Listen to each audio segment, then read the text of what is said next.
है डॉक्टर अजीत शेखर। तो दिवाली खत्म हो गया है, छठ बिहार में आने वाला है। तो छठ पर्व का सभी बिहार वासियों को मेरी हार्दिक शुभकामनाएं। यह पर्व आपके जिंदगी में खुशियां लाए। मगर बीइंग ए स्टूडेंट हमारा जो एम है वो क्या है, नीट 2026। इसके लिए हम लोग बायोलॉजी का जो चैप्टर देख रहे हैं, बायोलॉजिकल क्लासिफिकेशन। ठीक है, तो आज इंट्रोडक्टरी पार्ट है, जो क्लासिफिकेशन वाला पार्ट है उसको हम लोग देखेंगे। क्लासिफिकेशन वाले पार्ट को हम लोग देखेंगे। चलिए स्टार्ट करते हैं। तो बेसिकली इस चैप्टर का नीट वाले चैप्टर का नीट के में इसका वेटेज कितना है इस चैप्टर का, 2 to 3 क्वेश्चन।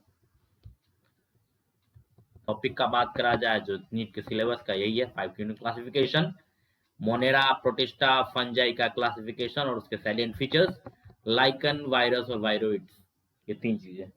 तो चलिए स्टार्ट करते हैं चैप्टर। टैक्सोनॉमी का बात करा जाए, क्लासिफिकेशन की बात करा जाए, तो पहले जो क्लासिफिकेशन होते थे इंस्टिंक्ट के बेस पे होते थे। कोई साइंटिफिक क्राइटेरिया वहां इस्तेमाल नहीं होता था।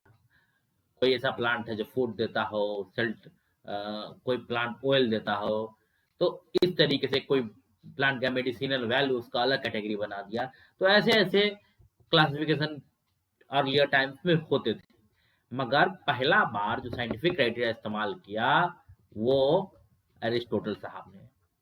एरिस्टोटल साहब ने क्या किया, एरिस्टोटल साहब घूमे और उन्होंने एक चीज देखा कि एक प्लांट है मैंगो, जिसका स्टेम बहुत हार्ड है, ठीक है, ट्रंक हार्ड है।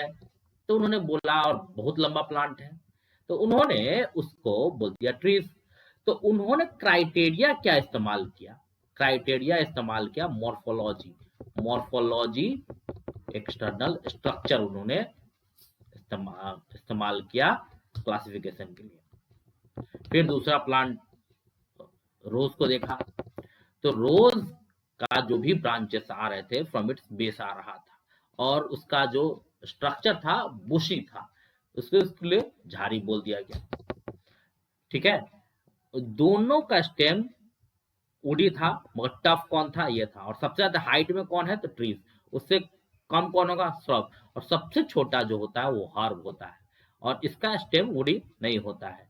ठीक है, वीक होता है, ग्रीन होता है, ऐसा होता है। तो उन्होंने उसका नाम दे दिया हर्ब। तो प्लांट को मॉर्फोलॉजी के बेस पे 3 भाग में बांटा, ट्रीज, दूसरा श्रब, तीसरा क्या है, हर्ब। क्लियर है, सिंपल सा बात है। ठीक है, फिर बात करा जाए एनिमल्स का, तो एनिमल्स को उन्होंने 2 भाग में बांटा ऑन द बेसिस क्या, कि आरबीसी है या नहीं है। आरबीसी जिसको है उन्होंने उसका नाम दिया इनाइमा, और जिनमें नहीं है उनको नाम दिया एनाइमा। जैसे कि ग्रास हॉपर, कॉकरोच, ये सब में आपका क्या है, रेड ब्लड सेल नहीं है। ग्रास हॉपर, कॉकरोच, आप लोग कमेंट्स में बताइए कि इसको आपके एरिया में क्या कहते हैं। उसी तरह एनाइमा का बात करा जाए तो ह्यूमंस है, फ्रॉग्स है, बहुत सारे ऑर्गेनिजम्स है जो भी वर्टिब्रेट्स है, वर्टिब्रेट्स, उसमें क्या होगा, ब्लड सेल होगा। और जो भी इनवर्टिब्रेट्स हैं उनमें रेड ब्लड सेल नहीं होगा। ओके, क्लियर है इस बात को। तो यही चीज है। तो एरिस्टोटल का बेस क्या है, मॉर्फोलॉजी और presence of red blood cell in plant, और मॉर्फोलॉजी इन प्लांट और red blood cell in animals. ठीक है, तो आगे चले। ये है एनसीईआरटी का पेज नंबर 10 का फर्स्ट पैरा। बोला कि जब से सिविलाइजेशन का उदय हुआ तो बहुत सारा अटेम्प्ट हुआ क्लासिफिकेशन का, मगर सब इंस्टिंक्ट के बेस पे हुआ, कोई फिक्स क्राइटेरिया नहीं था। एरिस्टोटल जो है सबसे पहला attempt scientific basis of classification क्या किए, इन्होंने मॉर्फोलॉजिकल कैरेक्टर का इस्तेमाल किया प्लांट को बांटने में, ट्रीज, सर्ब्स और हर्ब्स में, और एनिमल्स को रेड ब्लड सेल है और किसमें नहीं है। यही चीज है, सिंपल सा चीजें हैं, ठीक है। अब बात करा जाए एक और भाई साहब का, थियोफ्रास्टस साहब का। He was an student of Aristotle. उन्हें फादर ऑफ बॉटनी भी कहा जाता है और फादर ऑफ प्लांट टैक्सोनॉमी भी कहा जाता है। इन्होंने पहला first book of botany Historia प्लांटरम इनके द्वारा लिखा गया। तो इन्होंने भी जो क्राइटेरिया इस्तेमाल किया, इन्होंने भी मॉर्फोलॉजी ही इस्तेमाल किया अपने टीचर की तरह। मगर क्या, मगर एक चीज उन्होंने किया, सबसे बड़ा प्लांट तो उन्होंने भी बोला ट्रीज है, ठीक है। फिर दूसरा श्रब का बात करा जाए, उन्होंने भी श्रब बोला, और तीसरा उन्होंने अंडर श्रब का बात कर दिया, और फिर चौथा उन्होंने हर्ब का बात किया। मतलब क्या कि अंडर श्रब जो है ट्रीज, अंडर श्रब जो है श्रब और हर्ब के बीच में लाई करता है। अंडर श्रब का बात कर लिया जाए, जैसे कि कॉटन हो गया, इसका एग्जाम्पल है, ठीक है। हर्ब, वीट हो गया, ये सब श्रब का एग्जाम्पल है। तुलसी हो गया, ये सब इसका एग्जाम्पल है। तो क्लियर है बात हमारा, ये यही चीज है। अब सबसे इंपॉर्टेंट इस चैप्टर का आने वाला है टू किंगडम और 5 किंगडम क्लासिफिकेशन। टू किंगडम का बात करा जाए तो कैरोलस लिनियस साहब ने, हाँ पता है आप ही ने दिया लिनियस साहब, कैरोलस लिनियस को दिखा कि सेलवाल जिसमें होता है, सेलवाल जिसमें नहीं होता है, प्रेजेंस जिसमें होता है उसको उन्होंने प्लांट्स नाम दिया, और जिनमें नहीं होता है, ठीक है, तो उन्होंने उसको एनिमल बोला। सिंपल सा बात है कि सेलवाल जिसको है तो प्लांट बोल दिया, जिसको नहीं है उसको एनिमल बोल दिया गया। तो ठीक है भाई, प्लांट और एनिमल बट गया। कुछ इसमें डिमेरिट भी है। डिमेरिट क्या है, उन्होंने प्लांट का जो डिवीजन किया सबको एक साथ रख दिया, मतलब प्रोकैरियोट्स और यूकैरियोट्स का कोई डिफरेंशिएशन नहीं किया, चाहे वो बैक्टीरिया हो, ब्लू ग्रीन एल्गी हो, ठीक है, फंजाई हो, ब्रायोफाइट हो, टेरिडोफाइट, जिम्नो, सबको एक ही साथ रख दिया, और प्रोकैरियोट्स और यूकैरियोट्स के बीच में कोई डिफरेंशिएशन नहीं हुआ। बैक्टीरिया, ब्लू ग्रीन एल्गे, ये सब प्रोकैरियोट्स है, बाद बाकी ये सब यूकैरियोट्स है, ठीक है, मगर दोनों को एक ही साथ रख दिया। गलत बात है ना। यूनिसेलुलर मल्टीसेलुलर के बीच में कोई डिफरेंस रखा, क्लेमाइडोमोनास क्लोरेरा यूनिसेलुलर है, स्पाइरोगारा मल्टीसेलुलर है, इसको भी क्या किया उन्होंने, एक ही साथ रख दिया, ठीक है।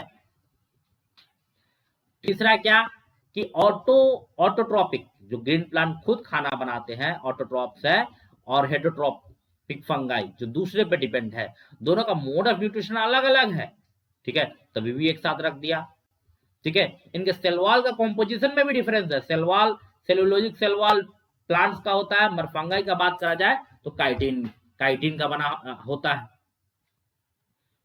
ये सब के बावजूद भी इसको हम लोग देख रहे हैं, इसमें डिमेरिट है, मगर यही सब प्रॉब्लम को सॉल्व किया किसने, 5 किंगडम क्लासिफिकेशन में। एक और डिमेरिट है कि यूग्लिना का पता ही नहीं है कि प्लांट में रखना है कि एनिमल में रखना है। बात समझ में आ रही है, यूग्लिना का पता ही नहीं है कि प्लांट में रखना है कि एनिमल में रखना है, position of Euglena he fix नहीं है। सही बात है सर, इतना डिमेरिट है, इसके बावजूद भी हम इसको पढ़ क्यों रहे हैं। हम लोग देख रहे हैं कि शुरुआत में जब लिनियस ने पहला बार ये काम किया होगा, क्लासिफिकेशन किया होगा, वो भी बहुत बड़ा बात है, ठीक है। तो धीरे धीरे समय बढ़ा, एडवांस होते गया समय, फिर 5 किंगडम क्लासिफिकेशन आया। अब एनसीईआरटी देख लेते हैं जो हमारा पेज नंबर 10 में है। लिनियस ने 2 किंगडम क्लासिफिकेशन की बनाया, प्लांट और एनिमल, ठीक है, इसमें सारा प्लांट और एनिमल को डाल दिया गया।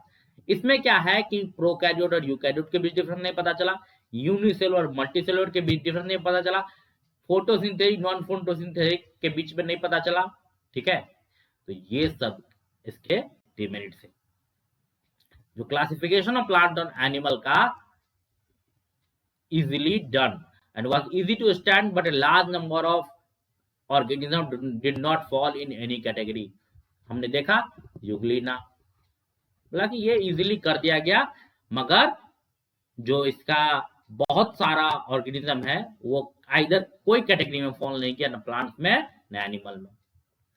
तो two kingdom classification was inadequate. धीरे धीरे समय बढ़ा, एडवांसमेंट होते गया, तो सिर्फ सेल वॉल को ही नहीं, अलग अलग कैरेक्टर को के लिए भी यूज होने के लिए कहा जाने, जैसे कि सेल स्ट्रक्चर हो गया, नेचर ऑफ वॉल हो गया, मोड ऑफ न्यूट्रिशन हो गया, हैबिटेट हो गया, मेथड ऑफ रिप्रोडक्शन हो गया, और एवोल्यूशनरी रिलेशनशिप हो गया।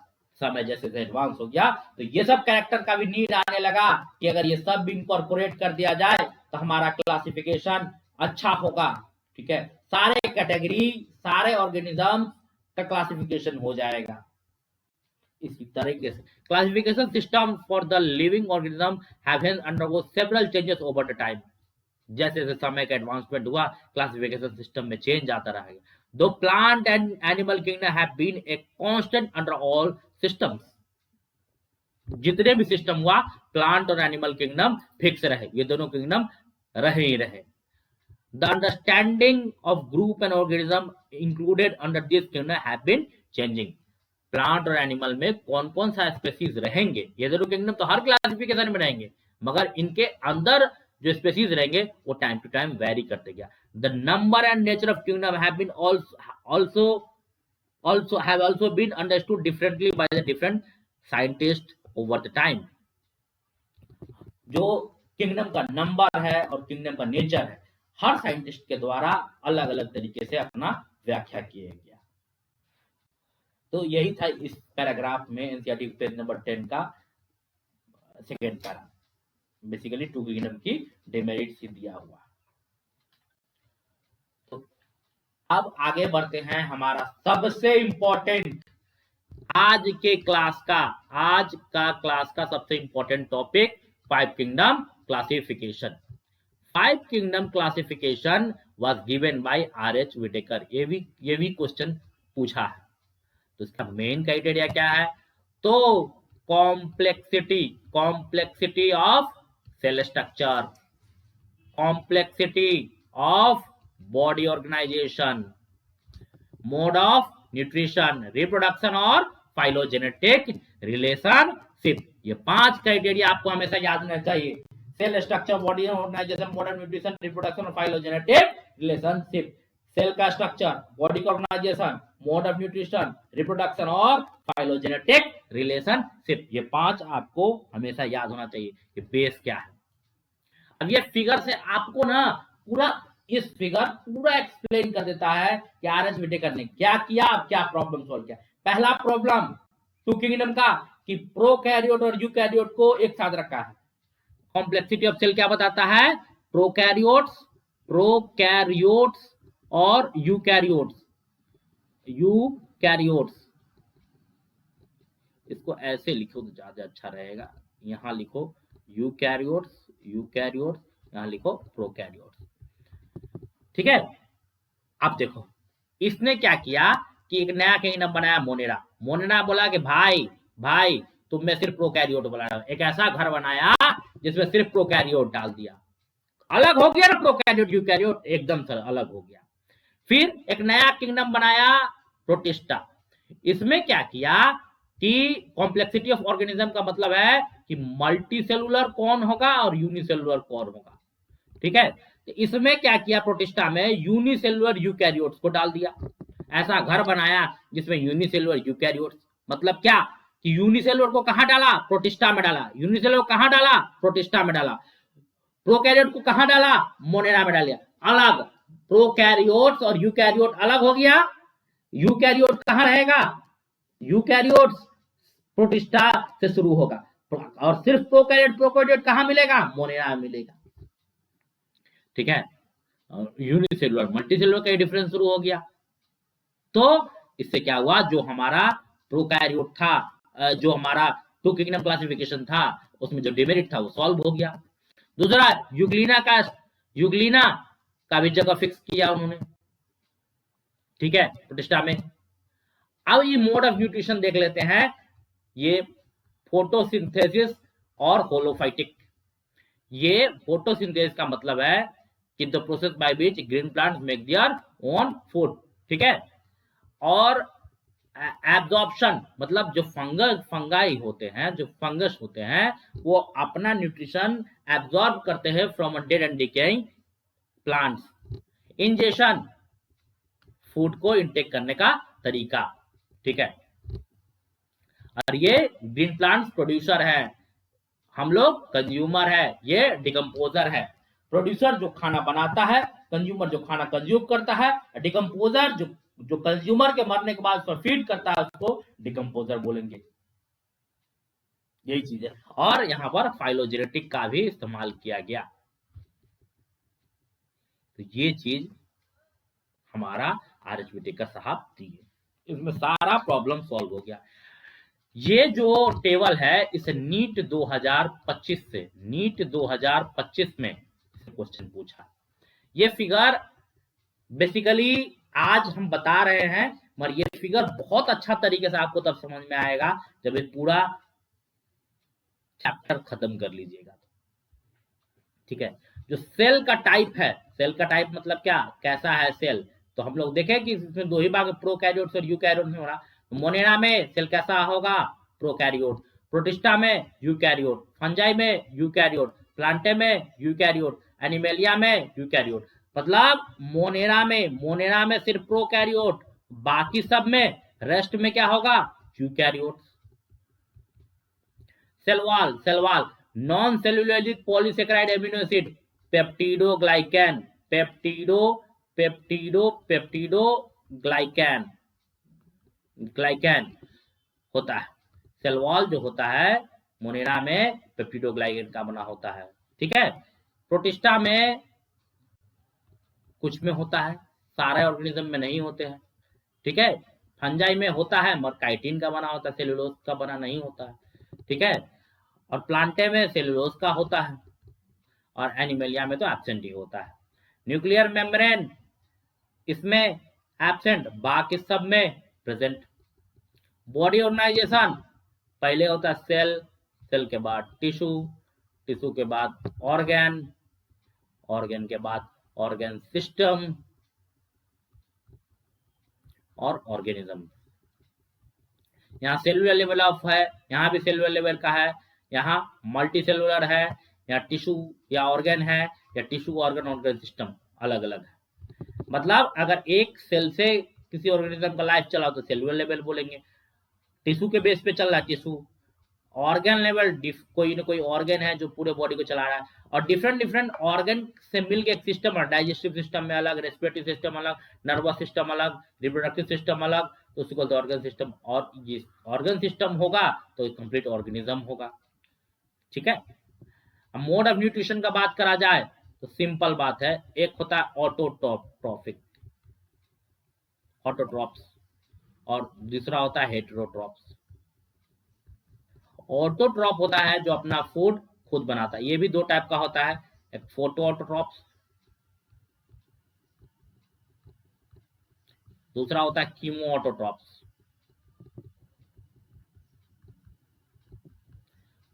ये तीन भाग में बटा, सैप्रोफाइटिक, पैरासिटिक, होलोजोइक।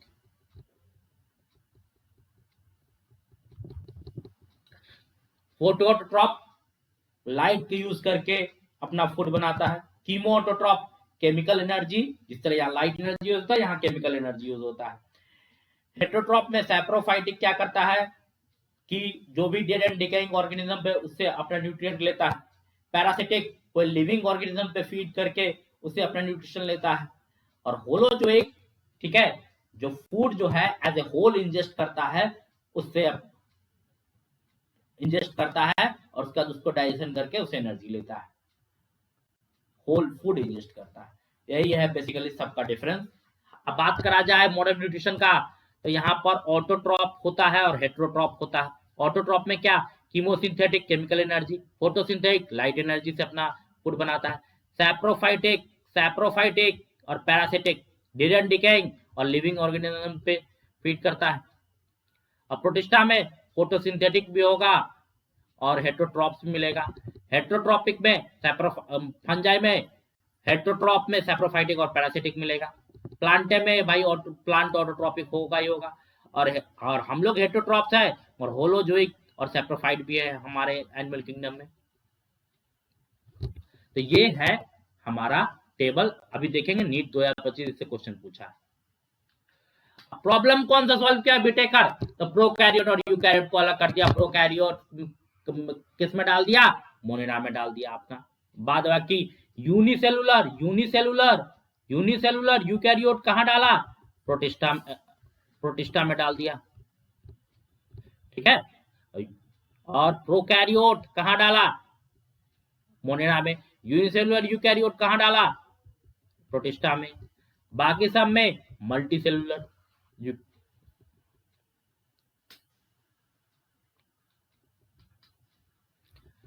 पहले की क्लासिफिकेशन में ये बहुत इंपॉर्टेंट बात है, इसे क्वेश्चन नीट में पूछा हुआ है, ठीक है। प्लांट किंगडम में क्लेमाइडोमोनास और क्लोरेला रहता था क्योंकि प्रेजेंस ऑफ सेल वॉल इसमें है। एनिमल किंगडम में एमियो और पैरामीजियम रहता था due to absence of cell wall. ये दोनों को उठा के कहां डाला, प्रोटिस्टा में डाला। और ये आरएच विटेकर क्लासिफिकेशन में हम लोग देखते हैं कि भाई ये सबको प्रोटिस्टा के अंदर डाला गया। ये अब एनसीईआरटी का हम लोग देखते हैं। एनसीईआरटी हमारे लिए तो एनसीईआरटी सब कुछ है, ये सब मैंने पढ़ा दिया है, जो भी ये दिया रहेगा ये सब आपको एज इट इज एनसीईआरटी में देगा। भी देखते हैं विटेकर 1965 में प्रपोज करते हैं 5 किंगडम क्लासिफिकेशन। नाम क्या है, मोनेरा, प्रोटिस्टा, फंजाई, प्लांटे और एनिमेलिया, हम लोगों ने देखा ही। अब इसमें क्या क्या क्राइटेरिया इस्तेमाल किया गया, cell structure, body organisation, mode of nutrition, reproduction और फाइलोजेनेटिक, ठीक है। सेल स्ट्रक्चर में प्रोकैरियोट और यूकैरियोट, बॉडी ऑर्गेनाइजेशन में unicellular, multicellular, mode of nutrition autotrophic, heterotrophic, reproduction sexual asexual और phylogenetic relationship. The three domain system has also been proposed that divides kingdom into monera into 2 domain, leaving the remaining eukaryote kingdom into 3 domain and 6 thereby a 6 kingdom classification. You will learn in the higher classes. मतलब 3 domain system भी बताया गया है कि Monera को Archie bacteria और you bacteria में divide कर दिया गया और मतलब मोनेरा को 2 भाग में बांट दिया गया, ठीक है, आर्की बैक्टीरिया और यू बैक्टीरिया, और 6 किंगडम क्लासिफिकेशन हो गया। एक 5 को 6 कर दिया गया। और ये सब आप कहां देखिएगा, हायर क्लासेस में। 5 किंगडम क्लासिफिकेशन को देखते हैं, ठीक है। अर्लियर जो क्लासिफिकेशन सिस्टम था वो bacteria, blue green अलगाई, fungi, mosses, forms, gymnosperm और एंजियोस्पर्म को कहां डाला हुआ था, प्लांट्स में डाला हुआ था। और जो कैरेक्टर ये सब को एक जगह इसलिए डाला था कि प्लांट में क्या था, सेल वॉल था। This place together groups in widely differ in characters. और ये जो भी डाला हुआ था प्लांट में हमने देखा था कि बहुत सारा डिफरेंस है। अब क्या हुआ कि prokaryotic bacteria, blue green algae with the other group which were eukaryotic, prokaryotic एक साथ डाला। Also group unicellular organism, multicellular डाला। क्लेमाइडोमोनास, स्पाइरोगायरा को एक साथ अंदर एल्गी डाला हुआ है। अरे भाई प्रोकैरियोट और यूकैरियोट को एक साथ डाला, बैक्टीरिया, ब्लू ग्रीन एल्गी को जिम्नोस्पर्म, एंजियोस्पर्म, फंजाई, ये सबको एक साथ डाला हुआ, ठीक है। और क्लेमाइडोमोनास और स्पाइरोगाइडा को एक साथ डाला हुआ है, यूनिसेलुलर और मल्टीसेलुलर को। क्लेमाइडोमोनास यूनिसेलुलर एल्गी है, स्पाइरोगाइडा मल्टीसेलुलर एल्गी है, इन दोनों को भी एक साथ डाल दिया गया। और हेट्रोट्रोपिक फंजाई और ऑटोट्रोपिक ग्रीन प्लांट्स को भी एक साथ डाल दिया गया।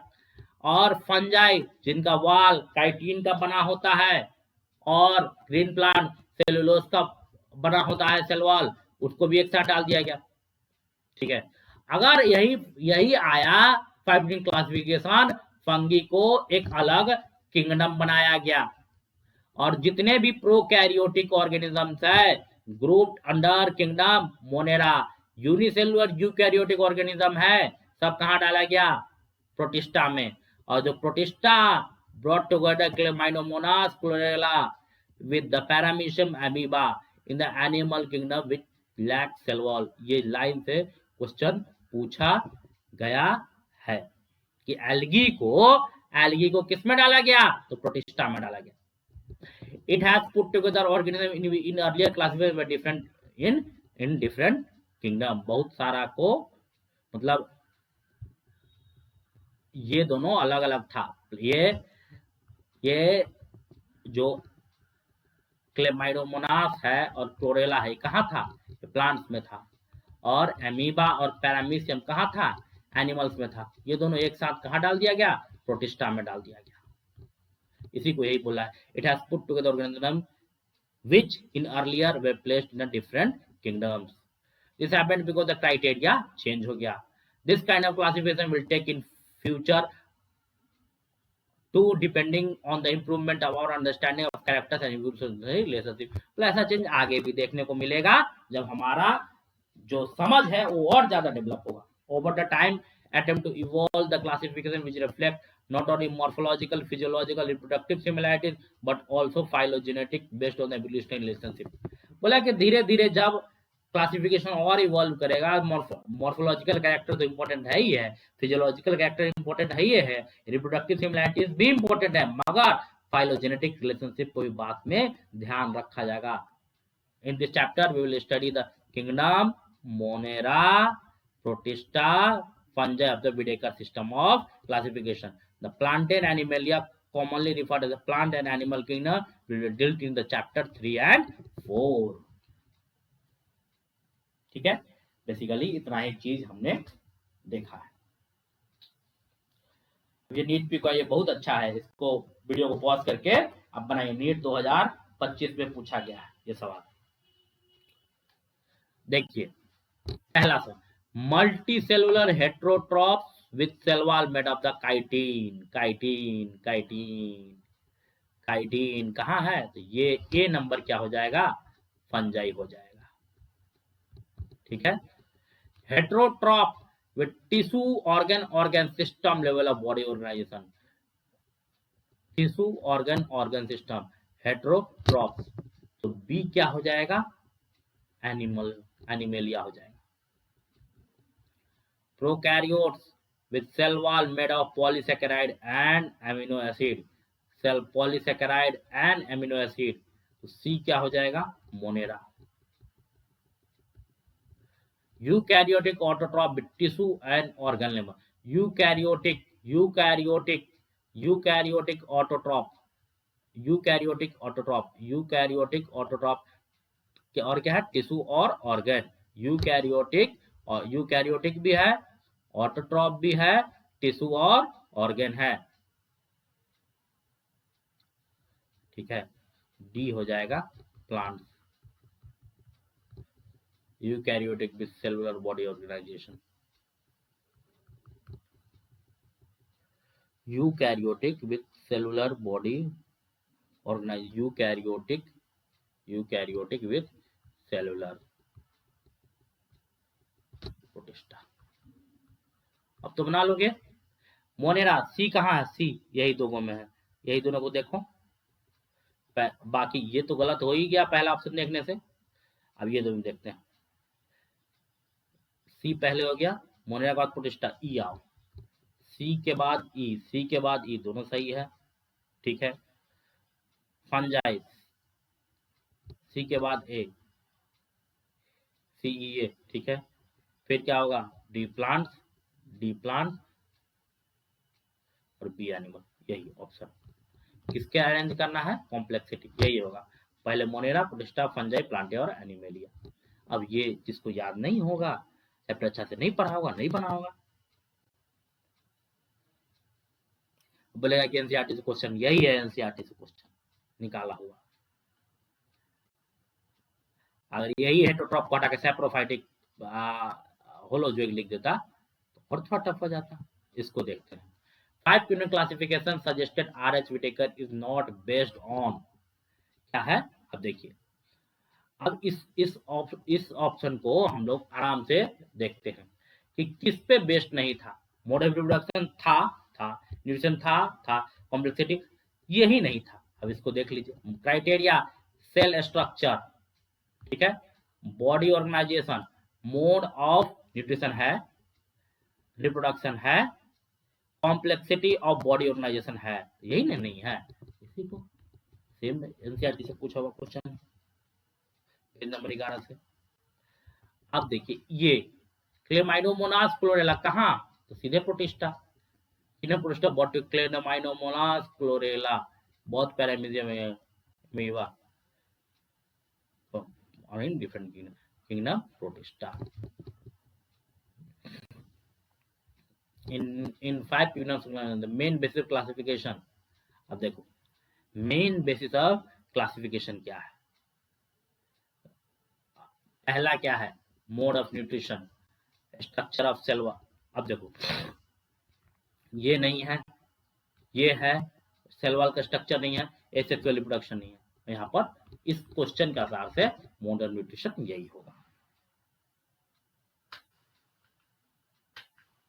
तो यही है आज का क्लास, इतना ही पे खत्म किया जाता है। आशा करते हैं आपको सही सब चीज सही से समझ में आया होगा।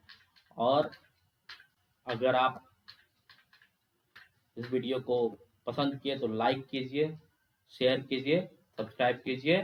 और एक बात ध्यान रहे, नीट के लिए सिर्फ 180 दिन बचा है और हम पूरा बायोलॉजी लास्ट जनवरी तक खत्म कराएंगे, ठीक है। अभी थोड़ा स्पीड स्लो है। अब इस छठ बाद से हम 11th का ह्यूमन फिजियोलॉजी भी शुरू करेंगे। इधर से प्लांट मतलब बोटनी वाला पार्ट और उधर से जूलॉजी वाला पार्ट, ठीक है। जब 11th खत्म हो जाएगा तब 12th। और हम पूरे एनसीईआरटी एक चैप्टर को लास्ट टाइम में मतलब इसका एक शॉर्ट सीरीज भी हम, ये तो मतलब पूरा लॉन्ग सीरीज है, शॉर्ट सीरीज शुरू करेंगे जिसमें सिर्फ एनसीईआरटी होगा, सिर्फ कुछ नहीं होगा उसमें, सिर्फ जल्दी जल्दी पढ़ेंगे। मतलब पूरा बायोलॉजिकल क्लासिफिकेशन को मुश्किल से 45 मिनट में हम लोग को समेट देना है। तो वो शॉर्ट सीरीज जब एग्जाम टाइप का 1 दिन बचा रहेगा, 2 दिन बचा रहेगा या 15 दिन बचा रहेगा, तो उसमें पूरा एक मतलब एनसीईआर खास सिर्फ एनसीईआरटी रहेगा और आप उसको रिवाइज कर सकते हैं माइंड मैप के थ्रू। वो भी हम बताएंगे। चलिए, तो thank you very much for your time. मिलते हैं